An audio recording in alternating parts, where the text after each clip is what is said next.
ప్రస్తుతం మనం సిద్దిపేట జిల్లా చెర్లంకిరెడ్డిపల్లి గ్రామంలో ఉన్నాం. నిన్న కురిసిన అకాల వర్షానికి వరి కుప్ప ధాన్యాలు తడిసి ముద్దయ్యాయి. అసలు ఇక్కడ ఉన్న రైతులు ఏమనుకుంటున్నారంటే ఈ తడిసిన ధాన్యాన్ని ప్రభుత్వం కొంటదా కొనదా అనే దానిపైన చాలామంది సందిగ్ధంలో ఉన్నారు. దాని గురించి మనతో మాట్లాడడానికి వ్యవసాయ శాఖ అధికారి గారు ఉన్నారు. వారిని అడిగి తెలుసుకుందాం. నమస్కారం మేడం. నమస్తే అండి. మేడం చెప్పండి, అసలు ఈ తడిసిన ధాన్యాన్ని ప్రభుత్వం కొనుగోలు చేస్తుందా? ఏదైతే నిన్న సాయంత్రం అకాల వర్షం కురవడం జరిగిందో మన చెర్లంకిరెడ్డిపల్లి గ్రామానికి చెందిన ఐకేపీలో కొంతమంది రైతుల ధాన్యాలు తడవడం జరిగింది. వారికి కూడా ప్రతి ఒక్క గింజను ప్రభుత్వం కొనుగోలు చేస్తుంది. రైతులు ఎవరు ఆందోళన చెందాల్సిన అవసరం లేదు. ఏవైతే మన వరి కుప్పలు ఉన్నాయో అవి అడుగున కొంత భాగం తడవడం జరిగింది.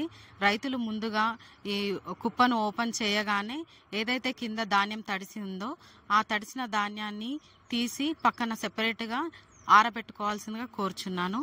అదేవిధంగా ఏవైతే నింపిన ధాన్యం బస్తాలు ఉన్నాయో అడుగున ఏవైతే తడిసినవి ఉన్నాయో వాటిని రివర్స్గా నిలబెట్టి ఎండకు ఆరబెట్టుకోవాల్సిందిగా కోరుచున్నాము.